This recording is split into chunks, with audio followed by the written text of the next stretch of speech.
Hi again everyone, it's Seth, and I'm here in my game room with a long overdue review of the Abxylute Handheld. What is the Abxylute Handheld? I might hear you asking if you've never heard of it. Well, as you can see, it is a handheld gaming device with a 7-inch screen, and in this case it is focused on cloud gaming primarily. So it aims to compete with the ROG Ally and the Logitech G Cloud, although in this case at a much more attractive price point. Still, how well does it compete in that sector? Let's take a look. The Abxylute or Abxylute One is a cloud streaming handheld, and across the bottom you do have USB-C, a headphone jack, and microSD to expand storage. These speakers are front firing. You have 4 extra buttons as well as the expected 4 face buttons, your 4 shoulder triggers, 2 of which of course are analog, which is perfect for playing Xbox cloud gaming. And I've gone over all of this in more depth in my unboxing, which I will link up top if you haven't seen it.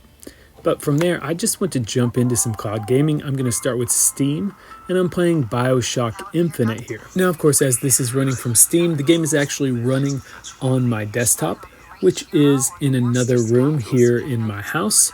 So it's really just testing streaming across Wi-Fi, not the internet. I did not notice any hiccups while I was playing in either the video or the audio. Of course, you are limited to the abilities of the computer that is running whatever game you're playing. And also, forgive me, I have not played this game in a long time, and I don't really remember what I was doing at the time. But I did feel the first-person shooting aspects of this game would be a good way to test the analog sticks. I found that they had a nice amount of play to them. They are a bit shorter than some other handhelds I've used, so if that's something that bothers you, then you might want to take that into account, as they do not have as much play as perhaps a longer joystick would have. But thankfully, as they are Hall sensors, you won't have to worry about those joysticks developing drift over time.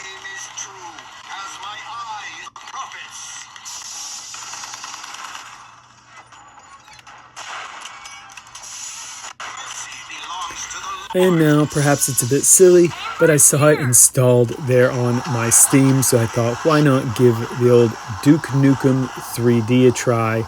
That is one nice thing about streaming from your Steam desktop, is you get access to a lot of games that you might not otherwise be able to play on a handheld because they're running on a Windows or Linux PC.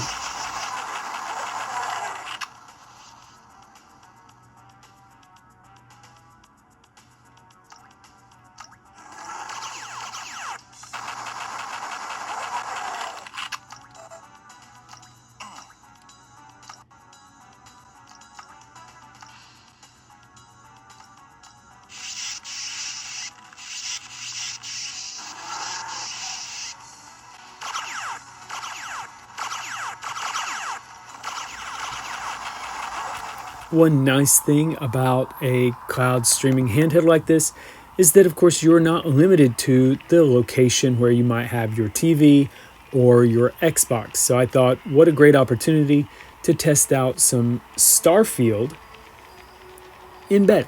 Now, unlike the Steam test, this is running through the cloud on Xbox Cloud Gaming. I'm not running this installed on my local Xbox Series S or Series X, and so it is a test of both the Xbox cloud streaming platform as well as the Abxylute handheld itself. And in this case, the Abxylute does a great job because its button layout and analog stick layout is identical to that of an Xbox controller, so I do find that the experience is very comfortable if you're coming from the Xbox ecosystem. Now, since the Abxylute does have analog L and R triggers, I do want to test them out, and I figured what better game to do that than Forza Motorsport 8, which is another 2023 title that's available for streaming on Xbox Cloud. With this game, I primarily wanted to test the L and R triggers, and in my opinion, they could use just a bit more resistance, but still I was able to accurately give partial throttle rather than full throttle, and was able to vary quite a bit in how hard I braked. So that's good. I also found the weight of the handheld to be very comfortable, although it is about 430 grams, which is just under 1 pound. The weight seems to be well distributed, so it never really feels heavy, especially not if you're sitting down and so it's a bit rested in your lap while you're playing.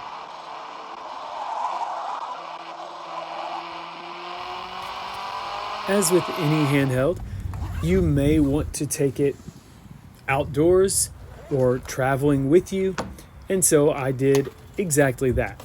Of course, as this is meant primarily for the cloud, I had to install some games on it to take with me.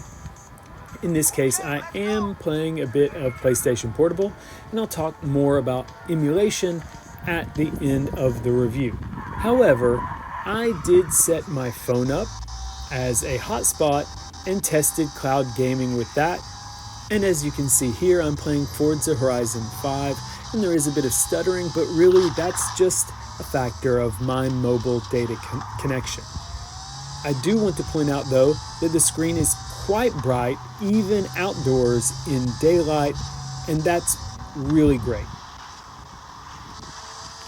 I did find that even quite a distance from my Wi-Fi router, out here maybe in the backyard in a hammock, I was easily able to play some Starfield and didn't notice any sort of lag whatsoever. Obviously, if you can play in the daytime, the screen is going to look great and bright at night in the dark. And I certainly don't plan to bring my 50-inch 4K outside, either in the backyard or at the park, anytime soon. And that's really where a handheld like this shines, by letting you play your games wherever you want to play them. Although the Abxylute is primarily focused on streaming, I did want to show what it could do as an emulation device as well, because I know a lot of my fans are most interested in that. If you're wanting to play PlayStation, you'll find that that's great. It'll work generally at 2 to 3x native resolution, and you won't have any trouble whatsoever playing PlayStation games. And the same holds true with Nintendo 64. I was able to play Mario 64 and F-Zero X upscaled a bit without any stuttering or frame skip. And of course, as this is Android based, you can get RetroArch to play any earlier system, 16-bit or otherwise, and it should play just fine. However, once you start getting into higher end systems like the Dreamcast is where you start to see some issues. Now, Tony Hawk 2 ran just fine for Dreamcast. However, other Dreamcast games, for example, Virtua Fighter 3 TB, just would not run at full speed without frame skip, even at their native resolution. So if you're wanting to use this for Dreamcast emulation, what you can play is definitely going to be hit or miss. And I would say the same holds true for PlayStation Portable. Most games did seem to run well at 1x, but on a screen this large, they're not going to look great. However, there are some that play great at a higher resolution, for example, Street Fighter Alpha 3 Max. This game was also a good test of the D-pad. For most games that you would play on the cloud, they're probably going to be more modern systems and you'll be using those analog sticks. but it's good to know that the D-pad on the Abxylute works great for throwing fireballs or doing hurricane kicks. I didn't have any trouble at all pulling off any of those special moves. That about wraps things up for this one. And what's the verdict? Well, I do think there's a lot to like in the Abxylute handheld. The key things for me are just the general fit and feel of the device. I do like that it has that very, very slim back, but still has some nice grips that are textured to hold on to. The buttons, the joysticks, everything feel great and high quality. I also really like the battery life. You're going to get upwards of 8 hours of battery life, and that's awesome. The screen looks great. It's 7 inches, beautiful, well saturated. And when you're playing at home, that's big enough that you don't really miss your TV. A 7-inch screen at the distance you would typically hold a handheld like this is approaching a large 45 or 50-inch TV at the distance you would normally sit. So it really does do a good job of letting you enjoy your games without having to use the TV itself. The downside of that long battery life is that they've chosen to use a weaker processor in this handheld. I understand that compromise because it also won them the battle on price point. The Abxylute comes in well under the price of its main competitors, like the Ally or the G Cloud. So if you truly are just looking for a handheld streaming device, that makes the Abxylute a great choice. However, if you aren't somewhere with a strong Wi-Fi signal, unfortunately, the emulation side of this device doesn't really stack up well. As I mentioned earlier in the review, you'll be able to play some Dreamcast games, and PlayStation and N64 will work well upscaled to 2 or 3x their original resolution.